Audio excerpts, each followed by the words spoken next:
And we are live. Hold on, audience. Hold on. Let's see. One of these days, I'll have a production crew. Hold on.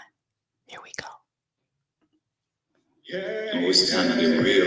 Oh, yeah. Spirituality. It's a new experience.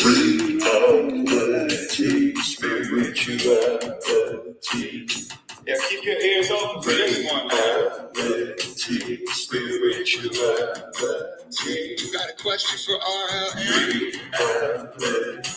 Spirituality. It's time to get some answers, baby. Spirituality. Oh, now we get real. It's time to get down.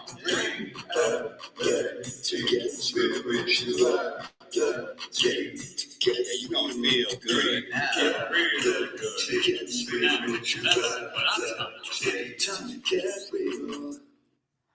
Woo! Welcome, everyone. Welcome to Reality Spirituality Radio Podcast. I'm your host, Global Happiness Specialist, Inner Peace Practitioner, Oracle, Mother. Let me throw in Mother.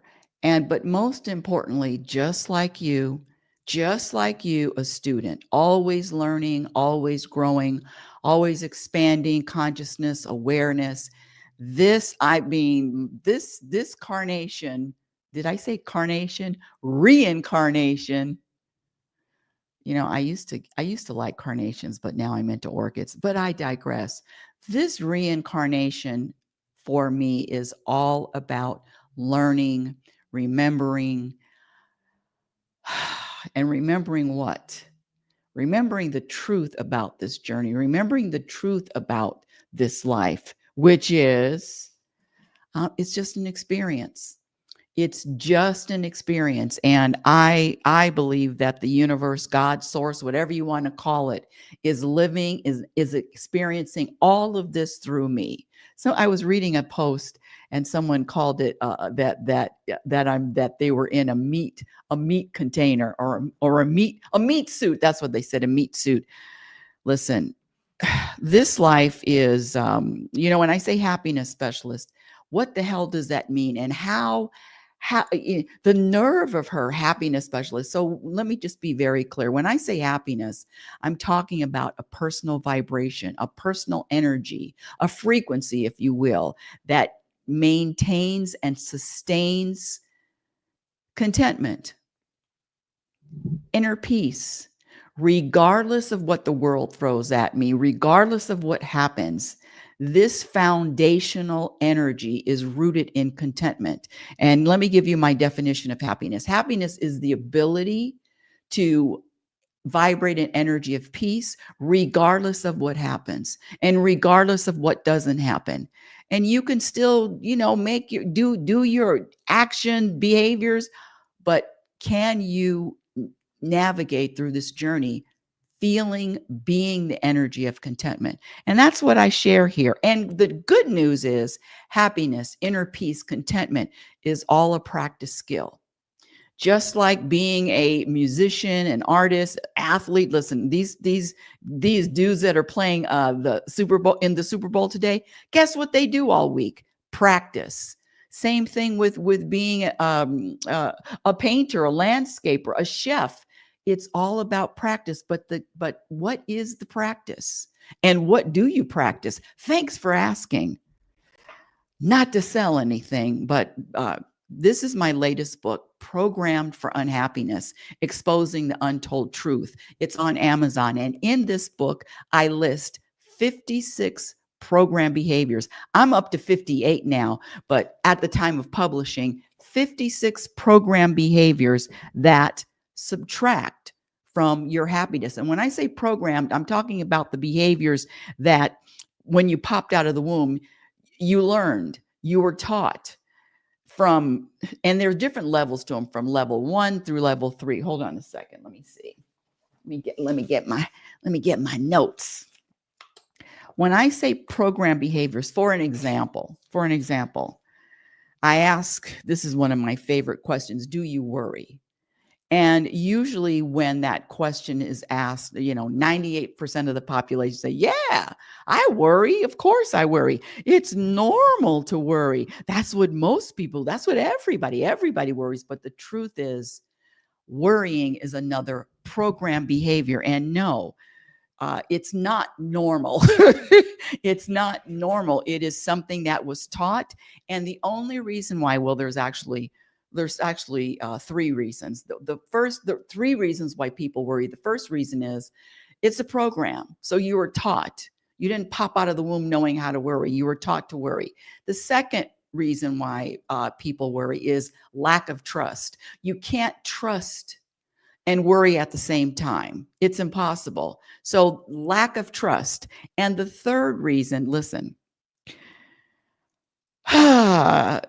these addictions, people talk about addictions, whether you're addicted to gambling, food, addicted to shopping, addicted to drugs, addicted to alcohol, addicted to, you name it, addicted to finding a cause. The addictions, well, there is an addiction. Worrying becomes an addiction. And when I say addiction, most people know that worrying doesn't do any good. Most people know that worrying isn't constructive. But guess what? If I said, I'll give you, I don't know, I'm coming up with a number. Let me have a good number. $10 million. Stop worrying. Do you think people could do that? Not if you're programmed. And so the practice is being aware of your programs. But the problem with all of this that I share is all of the work, and I mean all of the work, all of the practice, scratch the work, all of the practice is done. Oh, darn it, where's my prop? All of the practice is done. Hold on a second. I can't. Hold on a second. I'll be back in 5 seconds. Hold on.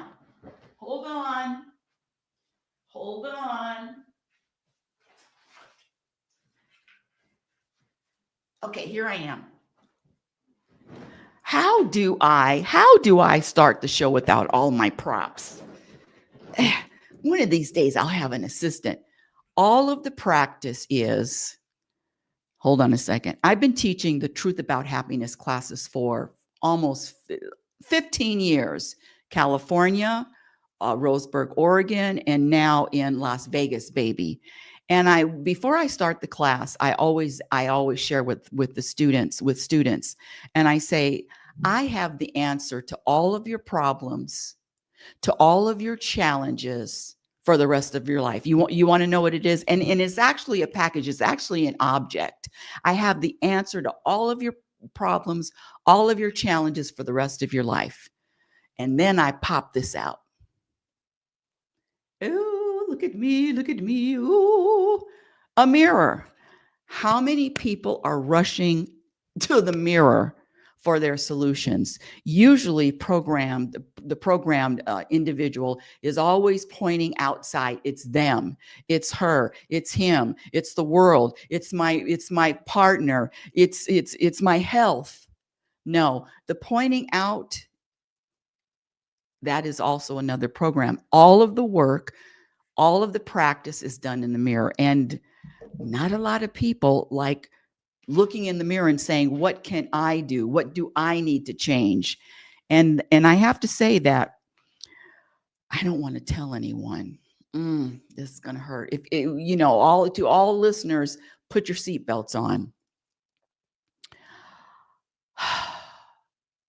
98% of the population not only are programmed, but I found that it's a very low percentage of humans, of people that really value looking in the mirror, realize that they are that powerful. They are the ones. The individual has more power, and it's not about empowering. It's about doing it's about listen, growth, change, all of it is not comfortable. In fact, it's the most uncomfortable. But see, the discomfort on the other side of discomfort is freedom. On the other side of discomfort is contentment. And what I usually get is, how long does it take, Rebecca? How long? Well, I've been practicing, researching, searching, reading, studying for 45 years. 45 years. 45 years. I'm 69 years old. Don't tell anybody. 69 years old. And do you remember when you were younger, making a wish and blowing out your candles? I always wish for the same two things. And I've shared this before. I always wish for the same two things. I wanted to live to my potential, and I wanted to be happy. And so this happiness has been my focus, my intention, my agenda forever. And that's why I can say without any doubt that the practice works. There is a point where let me just back up a little bit. One of the things that happens is people get impatient with outcomes. People get impatient. And I have to say that patience is part of another program behavior. Scratch that. Impatience is part of another program behavior. But I digress. Before I go on, I want to share, and I always do at the beginning of the show, there is a very famous study. You can Google it. It's called The 5 Most Common Regrets of the Dying. What? The 5 most common regrets of the dying. And it was a study done by a hospice nurse. Her name is Bronnie Ware, Bronnie, Bronnie Ware. And so she asked her patients that had days to live, weeks to live, months to live, what are your 5 biggest regrets? And these 5 answers kept coming up over and over and over again. So she wrote a book about it. You ready?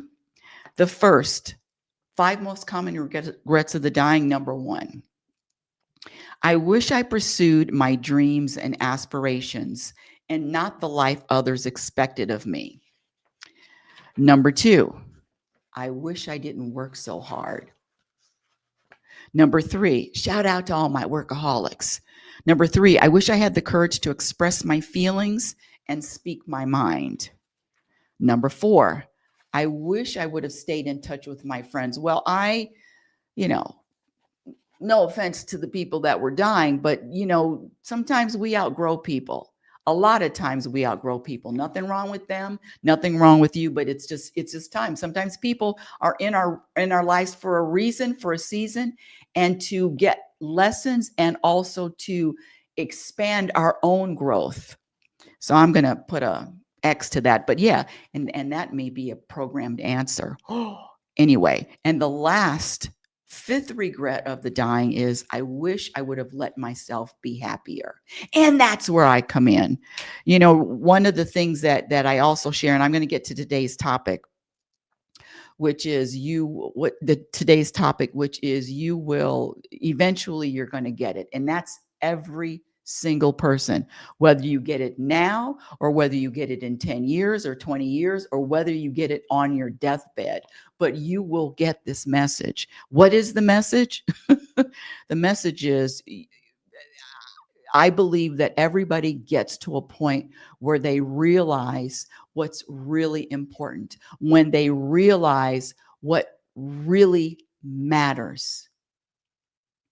And it's not accomplishments. And it's not collecting things, and it's not money, and it's not even health. It's not that. It is the realization. And let me just back up a little bit.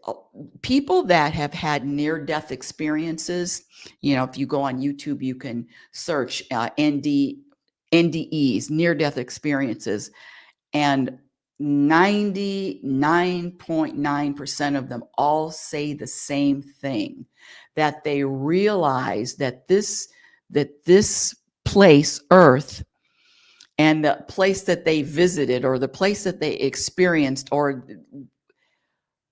they felt a sense of calm, a peace, love. They knew what was important. Anyway, you can search YouTube for near death experiences. But so that's what I'm talking about. Can we live now with that knowing what's really important and how we all are connected? Some yes, some no. The other thing I want to share, hold on a second. The other thing I want to share is, what is the biggest problem on this planet? What is it? Is it global warming? Is it crime? Is it poverty? Is it animal rights? War? Did I say war already? What is it? What is the biggest issue, the biggest challenge on this planet? If you ask me, thanks for asking. Did you just ask me? Yes, I did.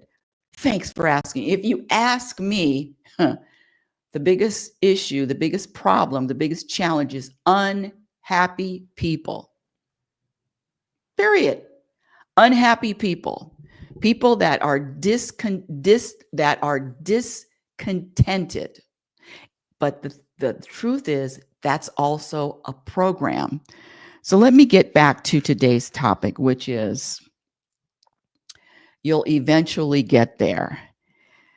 And what I've learned is that I used to believe that everybody wanted to be happy. In fact, this was probably 2 years ago where the universe hit me with, no, Rebecca, everyone doesn't want to be happy. No, Rebecca, that's not the truth. And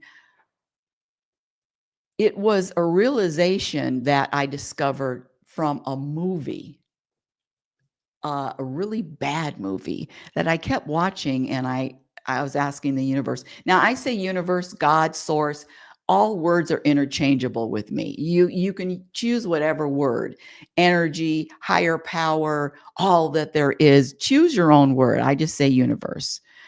That's another, here we go. Put your seatbelts on if you're listening. Put your seatbelts on.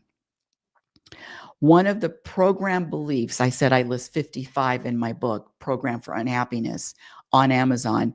One of the 56, did I say 55? One of the 56 program behaviors, this is level 3. I don't even want to tell you because I like you already. I don't even want to tell you, but one of the program beliefs is that words have power. No. You were programmed to believe that words have power. Energy has power, but words innately are powerless. How do I know? Well, you've heard the example where you can be insulted in a different language and it's not going to move you up or down. And the other thing is, before you were programmed, you could insult a baby. In fact, one of my favorite stories is when I was speaking. It was a small audience, maybe 25 people. A woman brought her toddler in, and this little girl, she was still in diapers, but she was running around up and down the aisles. 2 years old, still in diapers, and I picked her up right in the middle of the talk, and I started insulting her. I started telling her how what a loser she was. It was horrible. I started telling her what a loser she was, how she wasn't going to amount to anything, how she was stupid, she was ugly. I insulted this toddler like you wouldn't believe. Now, and I'm holding her in my arms. Now, of course, the adults in the audience were this. How could she? What? But guess what happened when I put that little girl down after I finished insulting her with my biggest insults ever? She just started playing and running up and down the aisle just like she was before I insulted her with words. Now, I know all about the study and how water snowflakes change form because of words, but it's the energy behind the word. So if you even get to the point where words do not have power, you can't be insulted, your feelings can't be hurt. Who's more powerful? The person that is insulted and offended by words, a man-made word. I've been called every name in the book, from selfish to toxic to delusional, disingenuous. I've been called a bitch. I've been called the C word. I've been called the N word. All of it. All of it. Have at it. There are no words that anyone can call me or shout at me that I'm going to feel insulted or offended. Now, I wasn't always like that, but again, happiness, contentment is a practiced skill. It's a practice. And it's pretty powerful when there are no words that can take me up or down. And if I can do it, you can do it. But let's get back to this horrible movie, Con Air. When I said people that that aren't necessarily, that could care less about being happy, there's a quote from that movie, and it was taught. They were talking about this prisoner who was murderer, rapist. I mean, the worst of the worst. And Nicolas Cage, who starred in the movie, was asking about this terrible guy.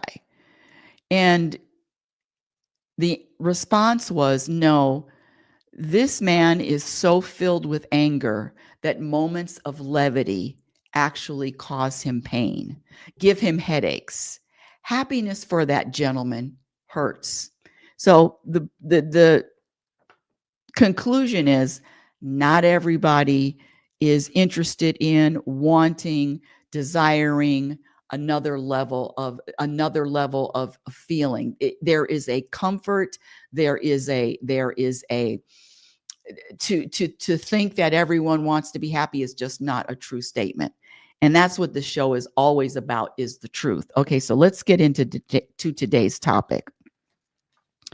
When I say you'll get there eventually, what does that mean? And what am I talking about? Good question.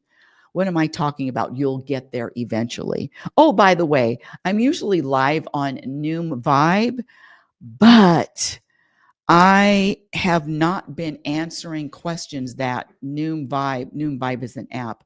I haven't been answering the Noom Vibe questions, and I haven't been answering them for probably over a month. And so my account was suspended. My account to go live was suspended. And that's what another topic I want to share is that this life, I don't care what happens. I don't care what is thrown at me. Part of the practice is to trust. Also, in this book, Program for Unhappiness, I do list 26 scratch that, 26 behaviors that you can practice that will add to contentment. And one of them is trusting and knowing that whatever happens, I don't care what it is, whatever happens, practice living in a state of neutrality and trust without judgment, meaning that, okay, the first thing, like I said, I was taken off of the platform because I wasn't answering the questions. And so now I'm not live on Noom Vibe. And every Sunday I've been live on Noom Vibe for over 3 years. But they took me off the platform. And what was my response? My response is, for whatever reason, this week, maybe next week, who knows, forever, I'm not supposed to be on that platform. Oh, that's unfair. It's not right. Now, I did send my request to be reinstated, but whether I get reinstated or not, how am I going to let something outside of it? outside, something external to affect my internal. Again, it's a practice. And I've been practicing this shit for 45 years. So just shout out to all those Noon Vibes. Hopefully they find me again on YouTube so they can tune into the show. But let's get back to the topic, which is you'll get there eventually. Some people have very traumatic things that happen, even more than one traumatic, something that just jolted them into a realization of what really matters. And some just don't. And no judgment about either one, but the programming is really the issue. The programming is the cause of the suffering, the thoughts and the stories, and identifying with the thoughts and the stories, thinking that your thoughts and your stories are you, thinking that what you think about is you, and it's not. You are more than just these thoughts and stories. And in fact, if you want to do even more research, there's a very famous spiritual teacher. Her name is Byron Katie, Bryon, Byron Katie. And she does this, she shares with the world. It's called The Work. And number one, the thoughts and the stories that everybody has, including myself, in your head are just not true. Who is the author of the thoughts and the stories? Have you ever thought about that? What entity is the author of all of these stories and all of these thoughts? So I know I hear, change your thoughts create. No, my thoughts are clouds. They come and they go. And I practice not giving them any power, any attention, any belief. They're not the truth. And I can feel the difference between an ego-driven, mind-driven thought or the universe's inspirational guidance. There is a difference. And the thought and the stories are always the same. There's always a sense of resisting the present moment, resisting what is happening, resisting life, resisting all of it. And when you practice flowing and trusting, there is a totally different vibration that you will experience.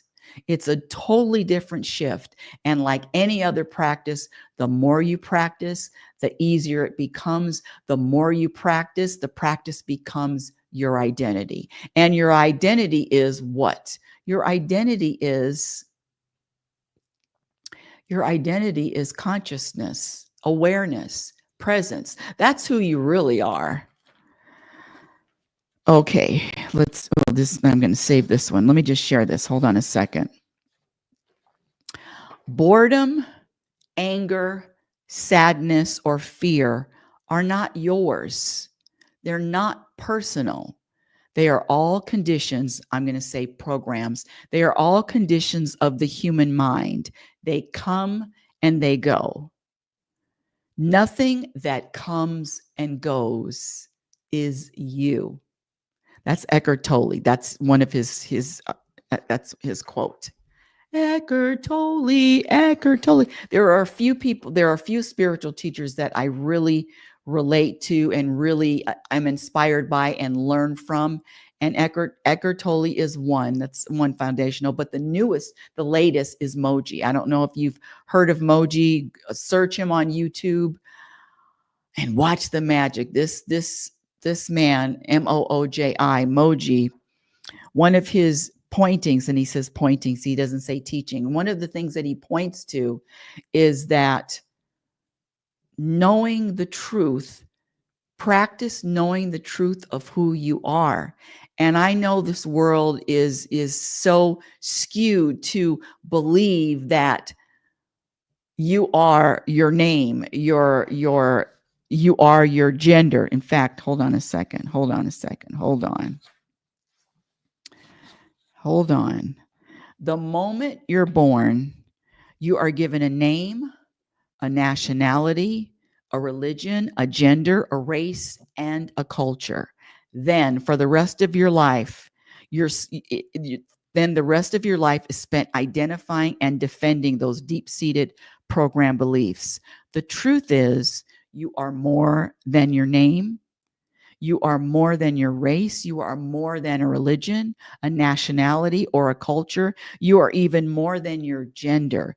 You, my dear audience, are more. I'm reading from my own book. How arrogant. I bring that up. I believe that most, not all, will get to a point and realize, and sometimes the realization is late. When I say late, I'm talking about late in their span of being alive. In being, scratch that, in being in human form, because we're all energy. Energy isn't, we were not born, we don't die, but this body dies. This form will die, will no longer be. But who you are, truly who you are, there's no dying. It just changes form. You just change form. So that's the good news. But let's get back to, you'll get it eventually. One of the many things that I practice that has brought me to a place of even more peace and more contentment is knowing that I have less to do. I have less to, I have less to, when I say less to do, it, it's like being the passenger in a car. I'm not driving. I'm not holding on to the steering wheel. I'm here just to enjoy the ride and the perspective, and when I say the perspective that I practice is to be in wonder and be in awe of all of the things, all of the experiences that are brought to me, all of the experiences that happen. Be in wonder, in awe, and also be grateful. And it's really not easy to be grateful for those experiences that don't feel like they deserve my gratitude. But the truth is that those experiences, especially the ones that feel the most uncomfortable to the ego, the most uncomfortable to the mind, are the most beneficial, are the ones that serve to a degree that can't even be described. At 69 years old, I have to say that life is getting even easier. That the judgments, making a judgment of this is good, this is bad, making a judgment that this is right or this is wrong, making a judgment that this is just or this is unjust, all of that is just another program.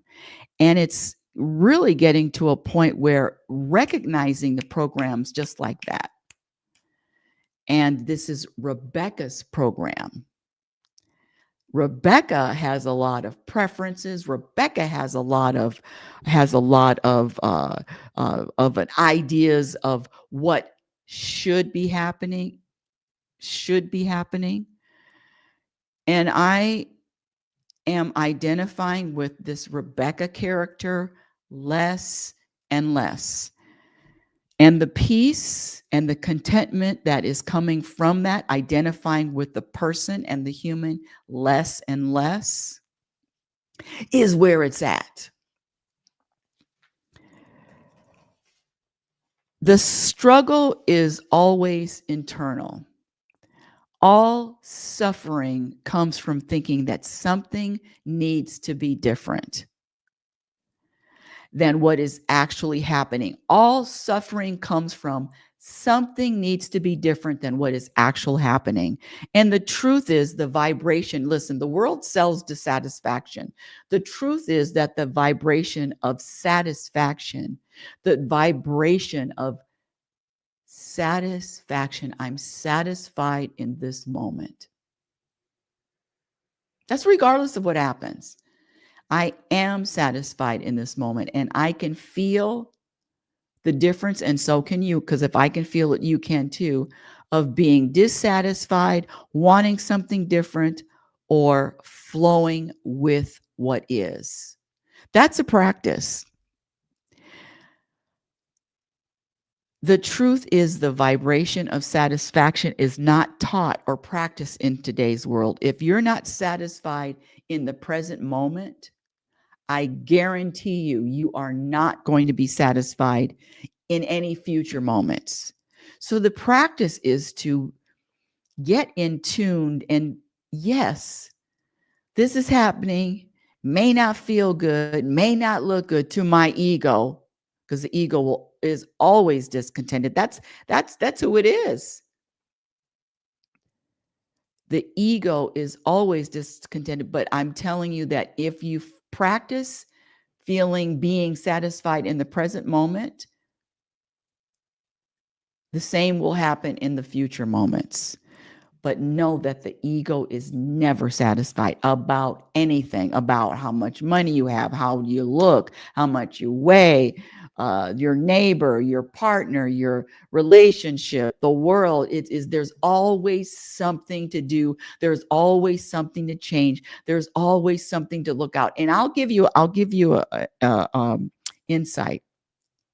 However you view the world, whatever your opinion or your belief is of the world, that's what's going on inside. So if you, hey, hi, Jay.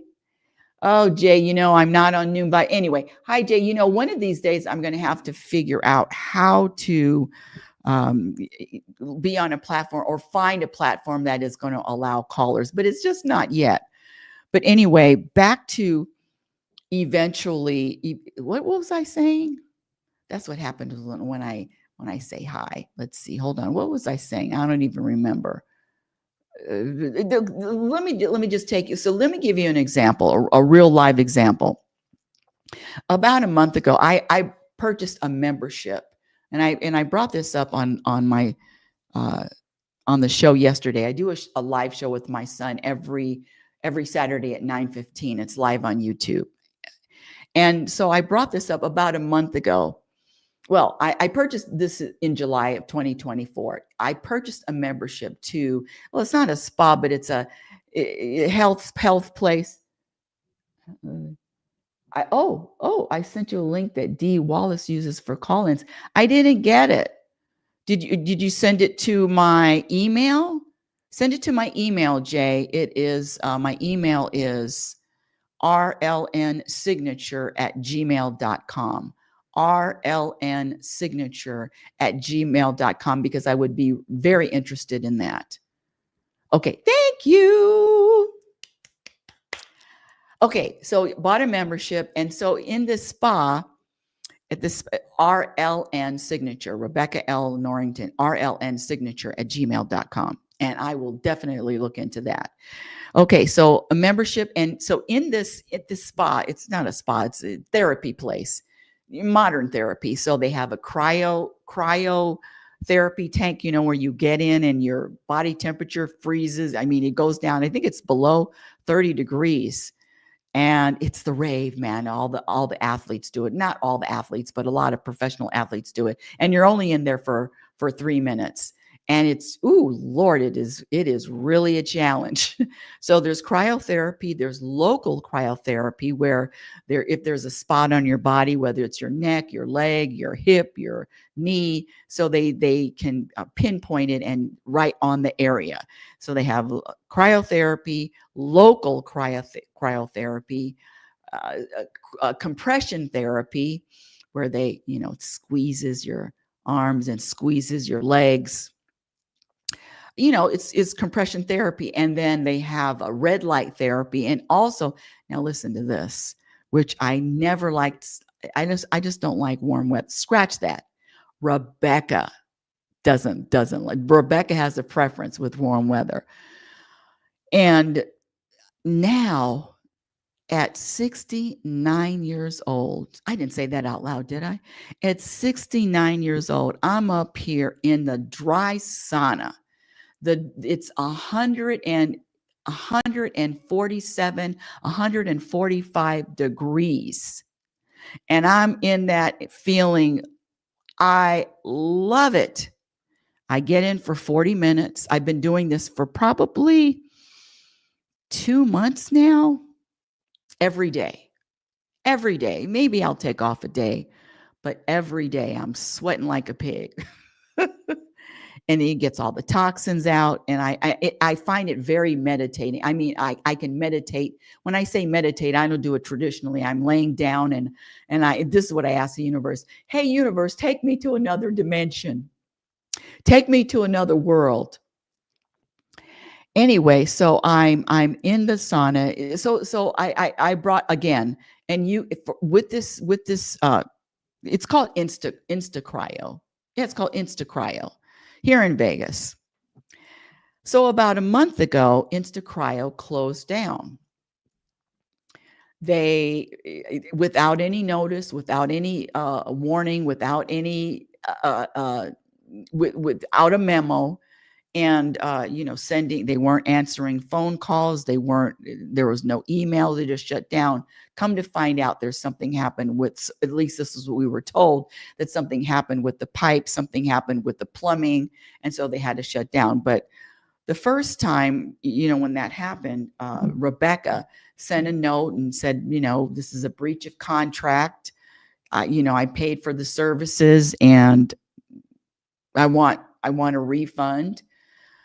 And Rebecca was very bothered by not being informed of what was happening. I mean, I would drive to the Insta Cryo spa, and the doors would be locked. And that happened for about a week. And luckily, it was only 10 minutes away. But I digress. Every day, I would drive, and the doors would be locked, which would infuriate Rebecca even more. No contact, no memo, no email. I would leave voice messages, nothing. Finally, the Insta Cryo opened up again. Went back to my therapy sessions twice a day. And just 3 days ago, of course, I have appointments every day. Every day I'm there, at least for an hour. I get there, was it Thursday? And the doors were locked. The difference between what happened a month ago and what happened Thursday was there was no judgment. There was no annoyance. There was no irritation. There was no, in other words, my vibration, my energy was just this, like a dead person, just like a dead person, and flat, and nothing. At that moment, I realized that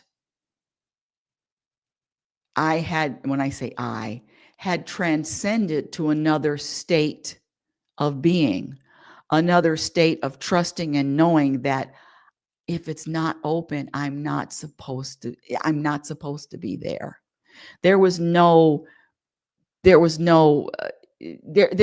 anger, annoyance, none of that was a month before. And that's what I talk about when I say growth.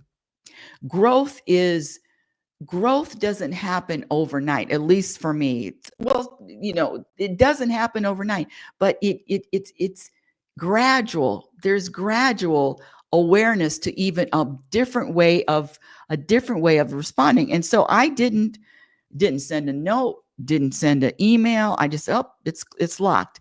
The next day I went, because I still had an appointment the next day. In fact, let me find it. Let me find it. Hold on a second. Let me find it. Because I have to share with you exactly what this said. Hold on. Okay.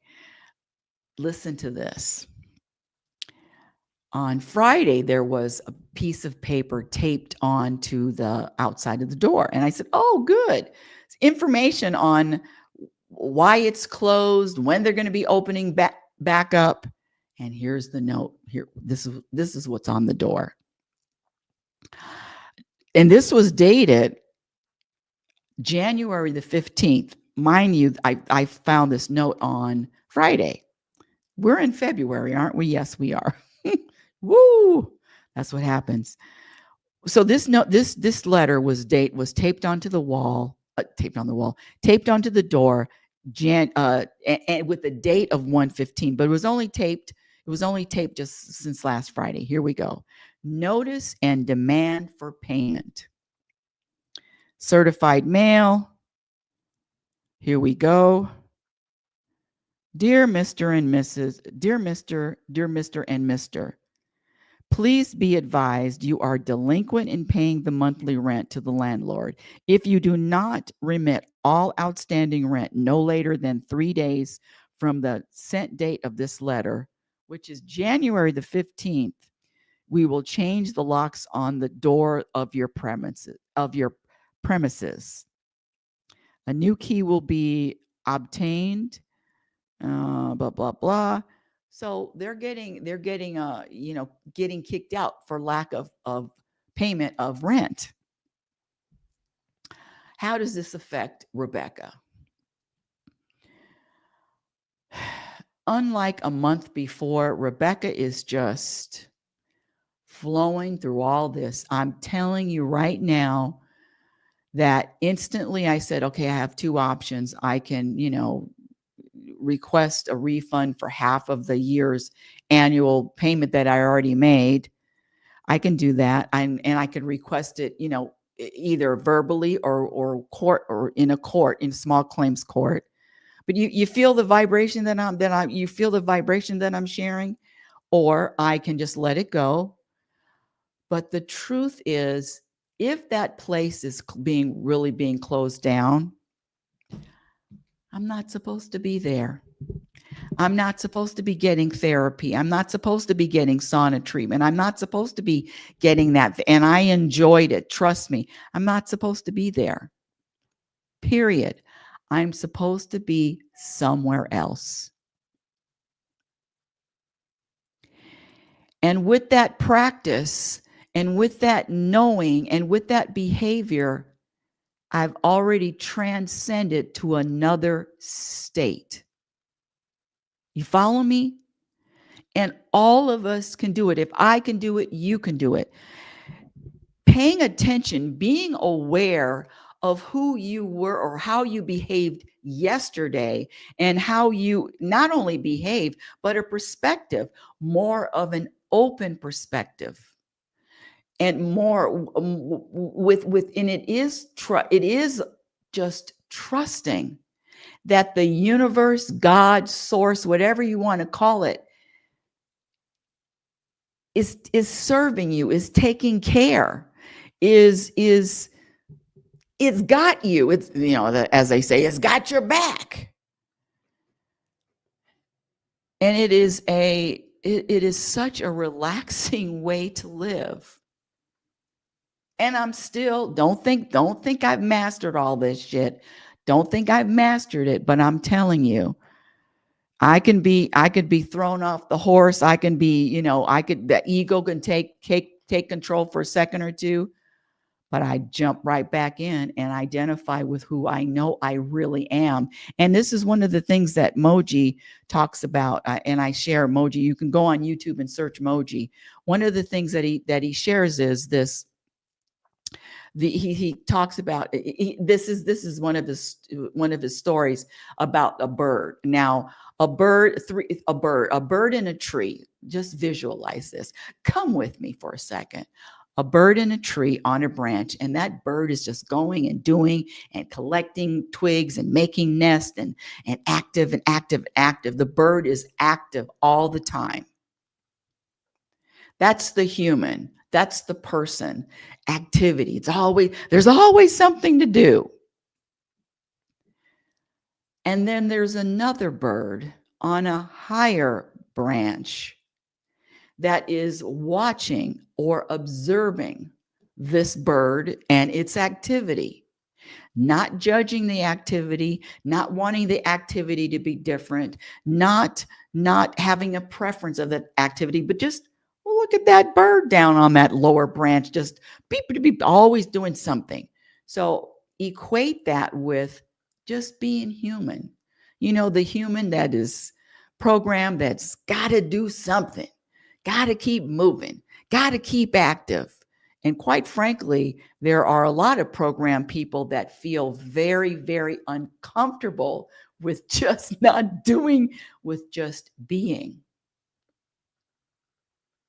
Can't sit still. No judgment here. I'm just describing. But that second bird, that bird on the higher branch, is witnessing this bird that's so active, just activity. And then there's another bird on an even higher branch, the third bird, that is looking down on the bird that is witnessing and looking at the bird with the activity. And my practice is to identify when I say identify, that third bird that is witnessing, scratch the witnessing, that is just looking down on the witness, the observer, and the other bird that's doing all the activity. So living in a place of that third bird, as Moji says, what is there any trees and streams and judgments and religion? And there's nothing there. It is just a place of presence, a place of openness, a place. And when I say place, there is no way to describe that. There is no way to describe that third bird. And that's where I practice living, and that's where I practice staying, and recognizing and identifying with that presence and awareness. And the descriptions can't, there is no description of all that there is. There is no description. But here, in this form, in this human form, that's where I practice identifying with. And when you practice, because if I do it, you can do it. And when you practice identifying with that third bird, Moji has an accent. He's from Jamaica. Bird, that third bird, it's amazing as to how the ease of this journey we call life becomes. And I'm all about easy, people. I'm all about, I'm all about easy.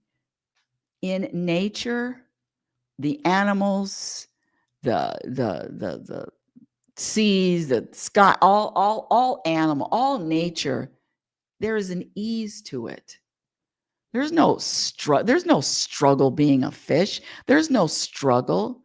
I mean, you follow what I'm saying. And so the practice is to pay attention to nature with the ease. And they're not running around, oh God, I need something to be different. No, there isn't. There is just, but of course they're operating on instinct, and humans operate from a different mindset. But the same thing, if you're programmed, people, if you are programmed and you're not recognizing your programs,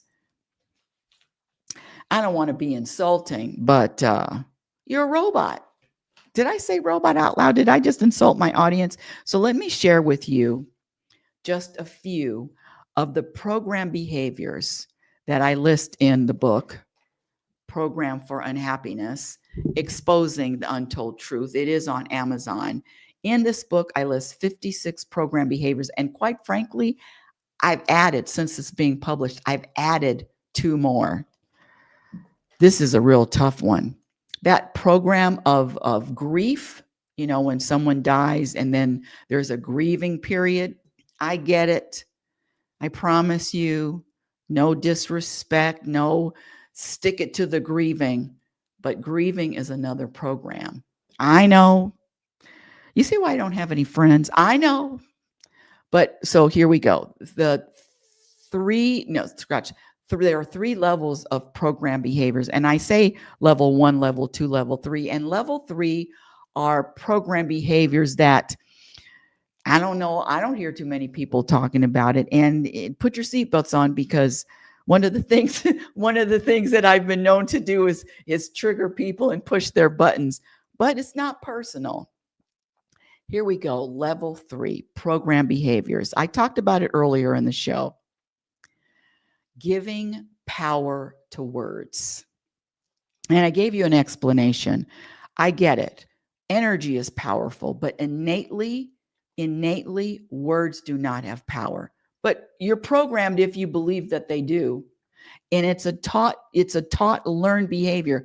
I don't care what you call me. I don't care what you say, that I cannot be offended and you cannot insult me with your words. In fact, bring them on. And the other thing with that, words being insulted or having your feelings hurt. I mean, if you really believe that people can hurt your feelings, you're just programmed.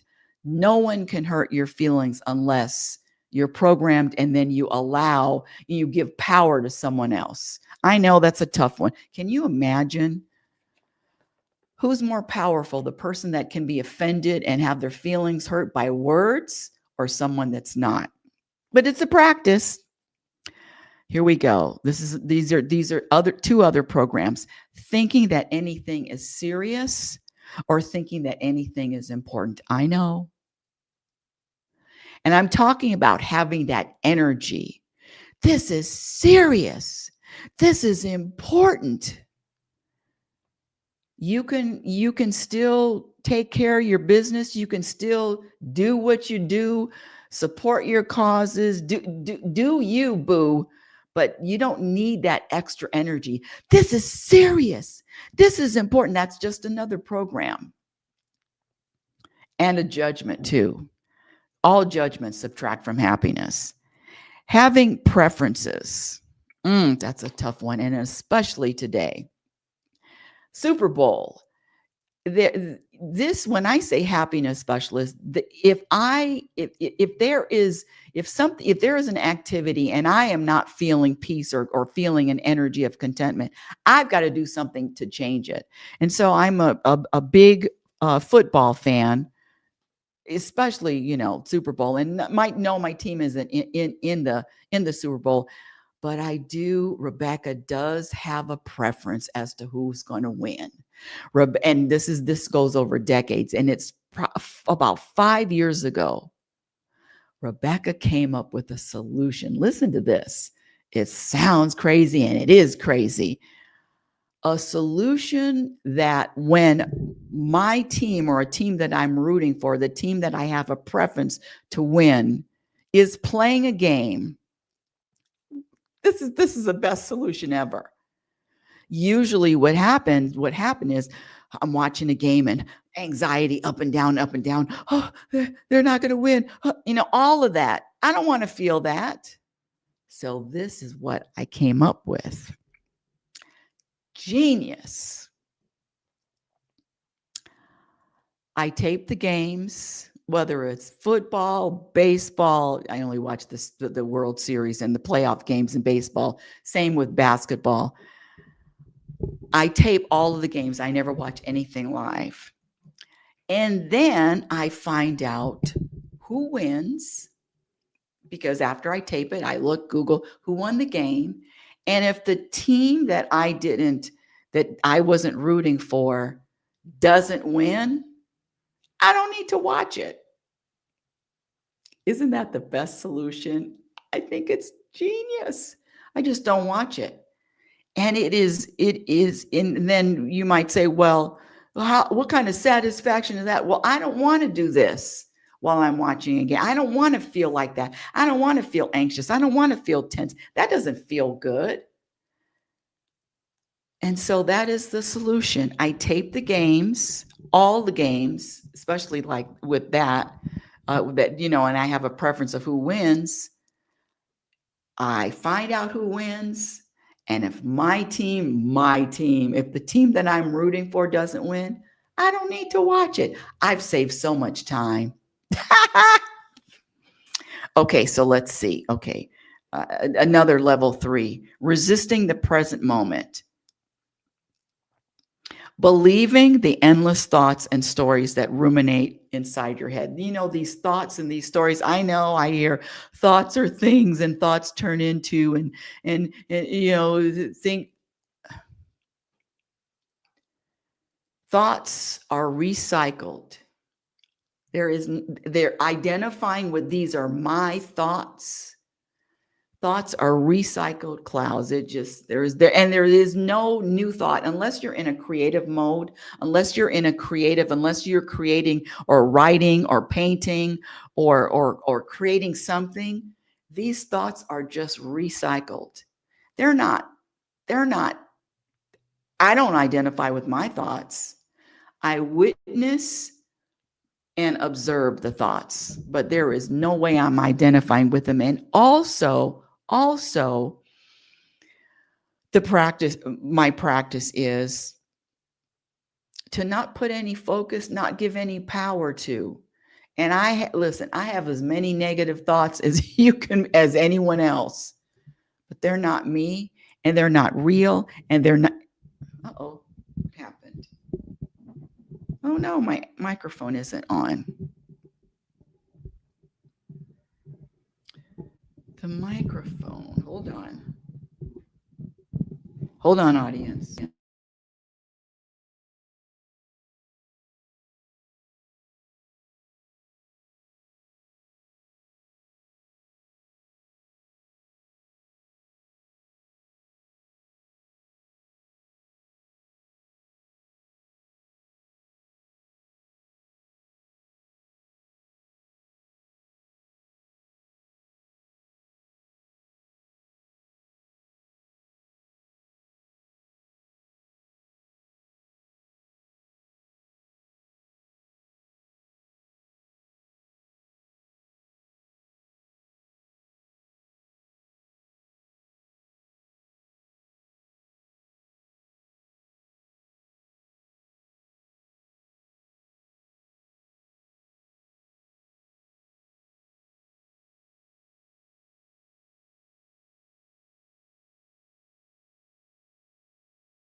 Oh, no sound, no sound, no sound, no sound, no sound.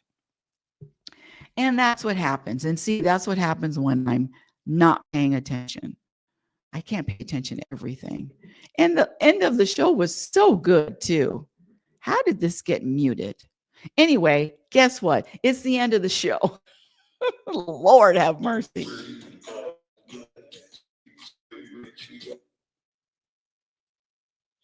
Oh, it's time to get real.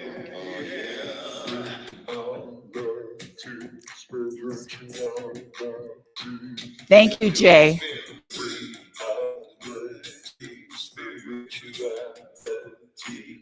Yeah, keep your hands open for this one. You got a question for RLM?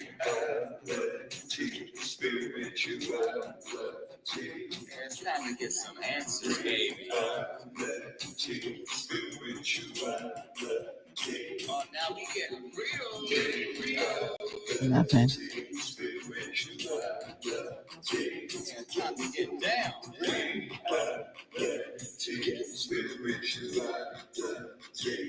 Yeah, you gonna feel good now. Real good. Now, that's what I'm talking about. Hey, Jay, are you still with me? Can you hear me? Can you hear me? Or did you leave me? Oh, he left. Okay. That's the end of the show. See you later. I know. One of these days, people, I'll be in a studio, a real studio with really good equipment, with really good sound, but apparently it ain't now.